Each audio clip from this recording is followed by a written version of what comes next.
It was a quiet morning in Florida. The sun filtered softly through the tall windows of a quiet estate where Donald Trump had been meeting with Elon Musk. The mood was calm, not political, not business, just stillness in the air. But it wasn't the two men who would shift the day into something unforgettable. It was a child.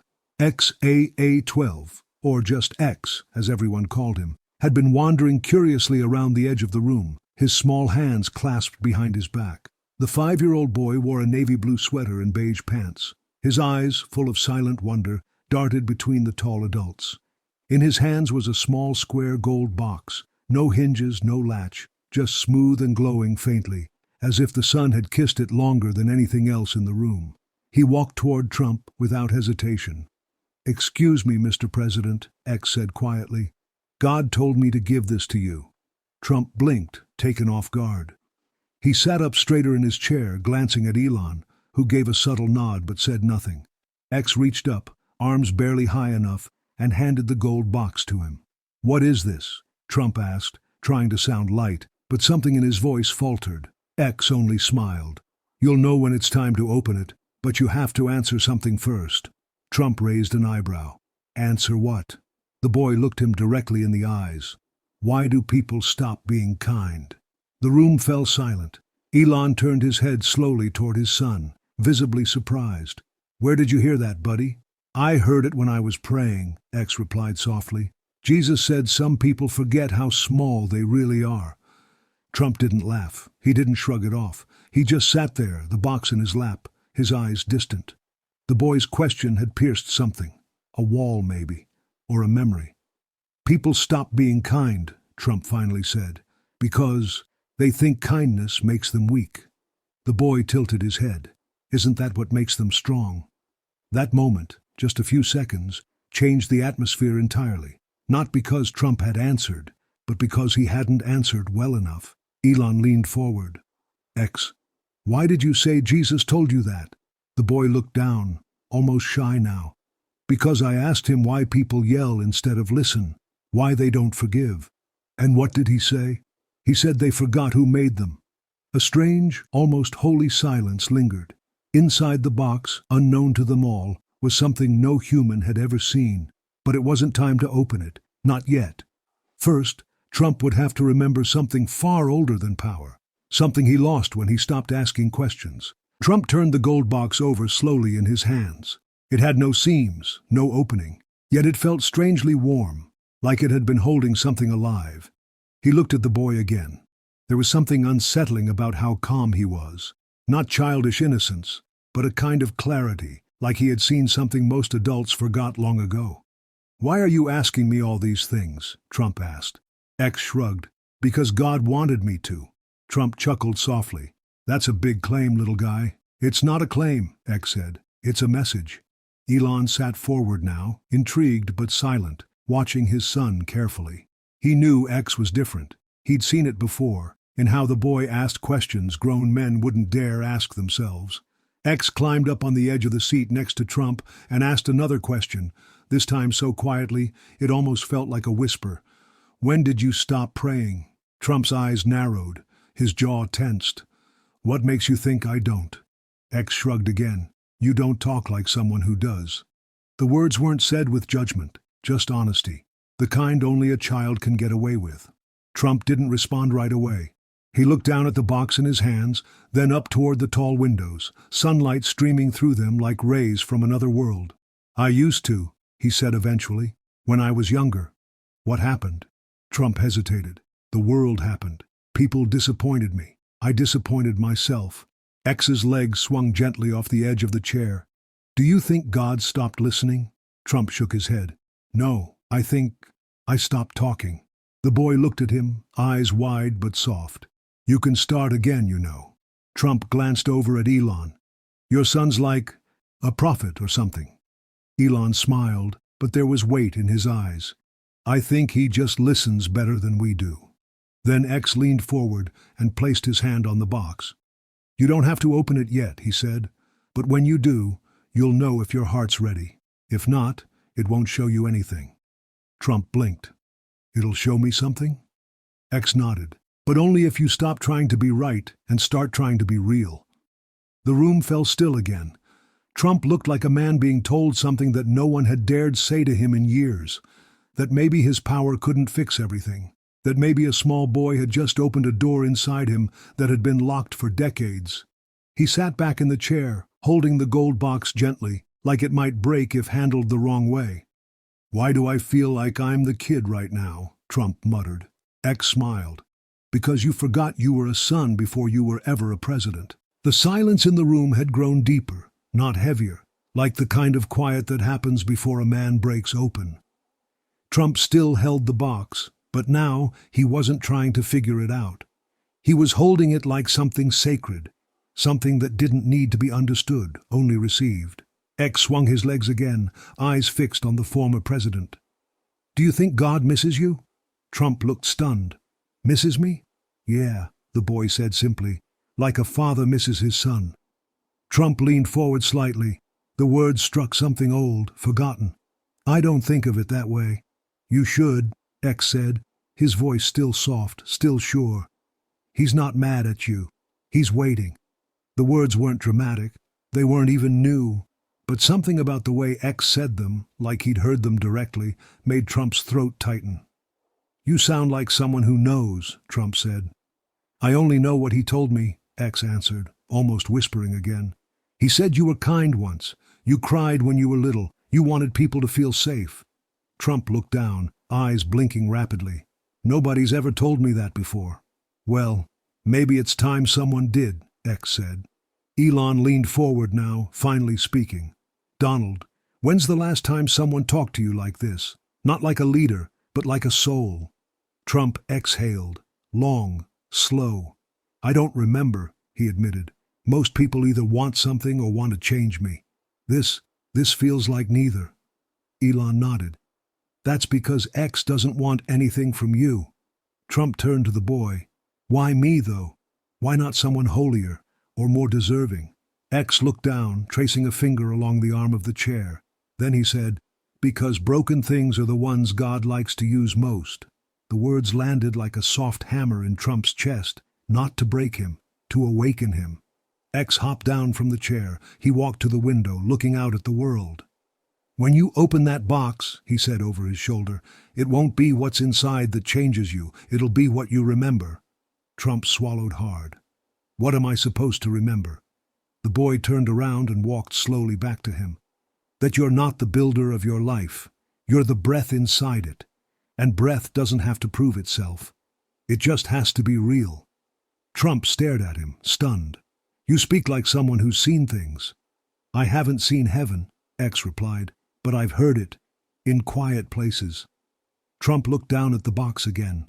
His hand shook slightly. Not from fear, but from something deeper, the return of wonder. He didn't open it, not yet.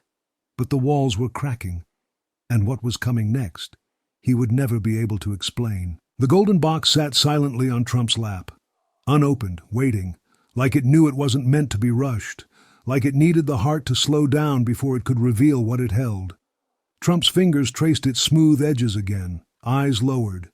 The former president, so often in command, in motion, in control, now looked like a man caught between the man he became and the boy he used to be.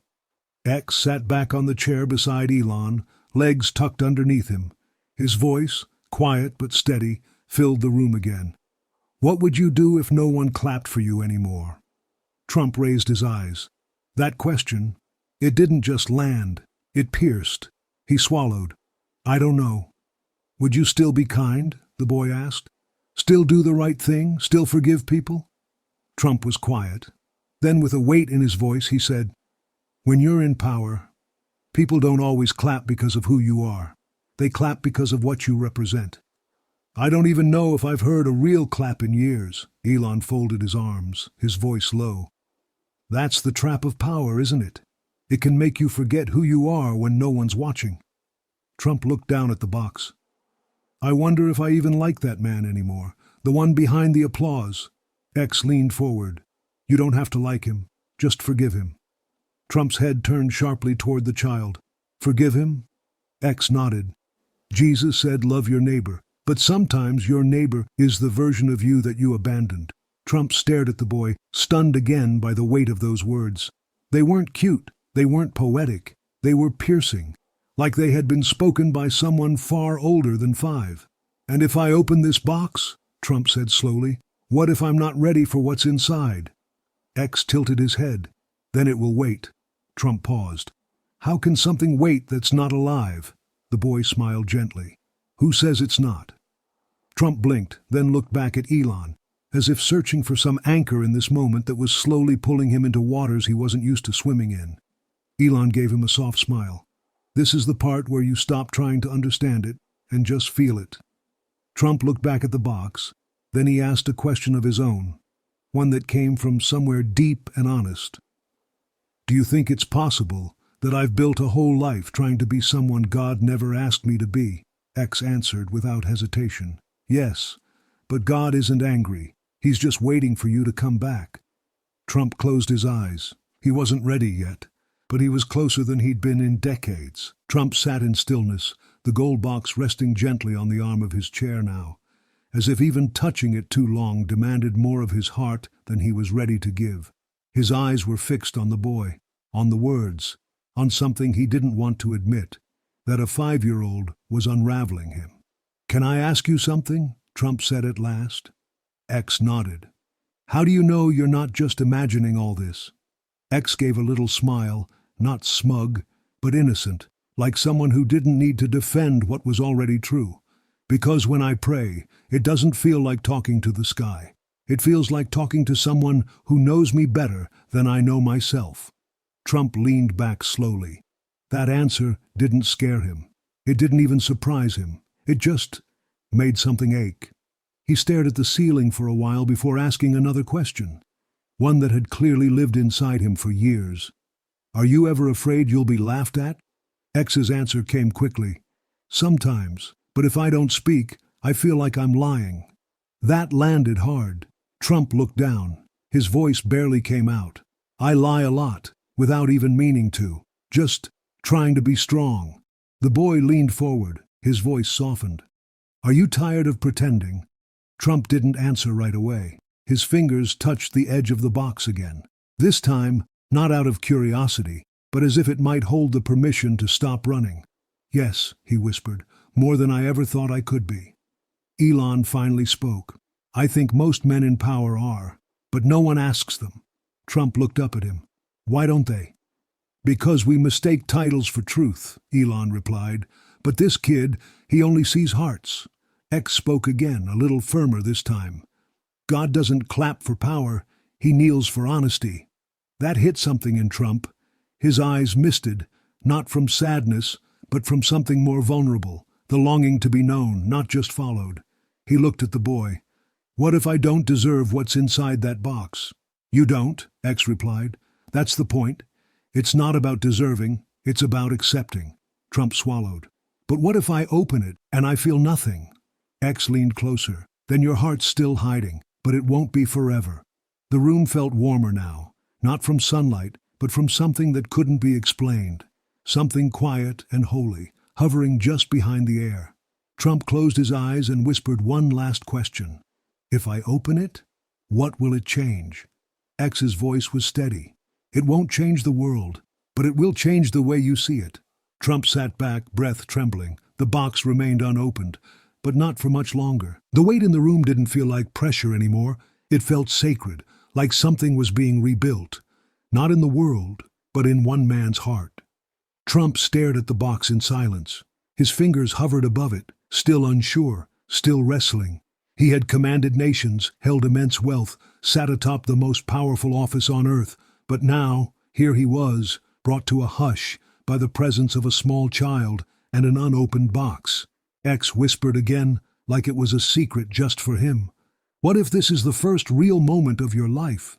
Trump looked up sharply. His mouth opened, but no words came. His face wasn't the usual tight expression of defense. It was cracked open, honest, scared, hopeful. "I've had real moments," he said quietly, almost as if trying to convince himself. X nodded. "Yes, but were they honest ones? Were they without needing to win or be right?" Trump didn't respond. The boy went on. "Sometimes we live a whole life chasing the wrong thing. And when someone puts the truth in front of us, we panic, because it's so simple it feels like it shouldn't be enough. Elon nodded slowly. We were trained to chase success, but truth doesn't chase crowds, it stands quietly and waits. Trump looked down at the box again, now holding it not with caution but with a sort of reverence. What's in this? It scares me. X tilted his head. Is it the box that scares you, or the part of you that still doesn't want to change? The question landed like a soft blow, not meant to bruise, meant to wake. Trump exhaled deeply. If I change, does that mean I've been wrong all this time? The boy's answer was instant. No, it means you're finally becoming right. That did it. Trump stood slowly, holding the box like a fragile flame. He walked toward the window, where light spilled in like something divine. He didn't turn back. He didn't ask for advice. He just held the box to his chest. I don't know what I'll see, he said quietly. X's voice, now a whisper behind him, replied, You'll see what God sees when he looks at you. Trump's hands moved. There was no latch, no key. And yet, the box opened. But what he saw inside, no one else could see it. Not Elon, not X, only him. And suddenly, tears filled his eyes. Not because of what was inside, but because it reminded him of something he thought was gone forever. A memory, a prayer, a moment in a church pew when he was 7, clutching his mother's hand and whispering to God, not for power, not for wealth, but just to feel loved. And now, decades later, that boy had come home. Trump didn't speak for a long time. He stood by the window, the open gold box resting in his hands, glowing faintly, not with light, but with meaning. Elon sat quietly, not interrupting. X simply watched him, patiently, like he already knew what had just happened. Finally, Trump turned. His eyes were glassy, red around the edges, but it wasn't shame or defeat in them. It was softness, a kind he hadn't shown in years. X asked gently, What did you see? Trump's voice cracked as he began. I saw me, before the anger, before the walls. I was just a little kid again, talking to God in the quiet. Not because I needed anything, but because I missed him. He sat down slowly, almost like he was afraid the feeling would vanish if he moved too quickly. There was no gold inside, no riches, no message carved in stone, just a memory. But somehow, it was enough. X smiled. It always is. Trump looked at Elon. Why does your son talk like this? Elon smiled faintly. Honestly, I stopped trying to explain it. He's not normal. But maybe the world doesn't need normal anymore. Trump ran a hand through his hair, visibly processing. Do you know what's strange? That box didn't fix anything. It didn't give me a solution or a plan or even peace. It just told the truth about who I was and who I forgot to be. X said softly, Sometimes the most powerful thing God gives isn't an answer. It's a mirror. Trump's breath caught. And that mirror, it didn't accuse me. It welcomed me. He placed the box on the table now, open and still. Elon leaned forward to look, but saw nothing inside, only an empty space, soft and gold-lined. There's nothing in it, Elon said. Trump nodded. Not for the eyes, but for the heart. It's everything. X looked up at his father. God didn't need the box to have power. He needed it to be simple, because only a humble man will stop long enough to notice something small. Elon exhaled deeply. And that's what we're missing, isn't it? The smallness, the quiet things. Trump looked at the boy again. I thought I had to be strong every day to be respected, to be feared. But now I see, people aren't moved by strength. They're moved by truth. X nodded. And love. A long pause. Then Trump asked, almost in a whisper, Do you think it's too late for me to be that man? X smiled, brighter now. It's never too late. Jesus taught that the ones who came last were still welcomed with open arms. And in that moment, Trump didn't feel like a president, or a billionaire, or a man with regrets. He felt like a son coming home. The room felt lighter now, not in the way a moment ends, but in the way a burden lifts, as if something invisible had been forgiven without a word, without permission, and it didn't need to be explained. Trump looked down at the box, his hands resting near it, not clutching any more, as if he understood now that the box was never about what was inside, but what it revealed. X walked quietly toward him, not with urgency, but with that same childlike calm he'd carried the entire time. He looked up at Trump and asked gently, "Will you give this to someone else now?" Trump blinked. "Give it away?" X nodded. "The box doesn't belong to anyone. It's not a gift to keep. It's a reminder to pass on." Trump looked puzzled at first. "But what if they don't understand it like I did?" "They will," X said confidently. "When the time is right. When they're tired of pretending to." Elon finally rose from his chair, his voice quiet. "He's right. This isn't a treasure. It's a torch." Trump stared at the open box again, then slowly reached out and closed the lid. He cradled it, not with hesitation, but with a new kind of respect, like a man holding not just a symbol, but a second chance. He turned to the boy, his voice hoarse. "I wish I had met you sooner." X tilted his head. "You met me exactly when you needed to."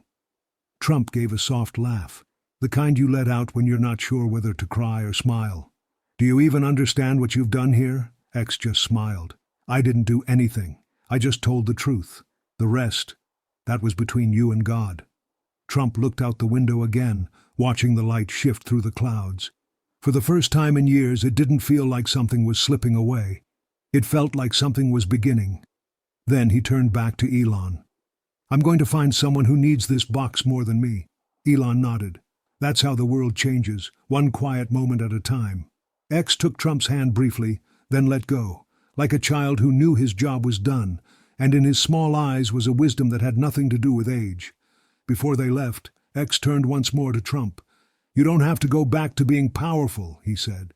"Just don't go back to being empty." And with that, they walked away. Trump stood alone now, a man with a mysterious gold box and a heart that finally understood. The greatest transformations don't happen in speeches or deals or stages. They happen in rooms no one else sees, between a man, a child, and a quiet whisper that says, "You were never forgotten."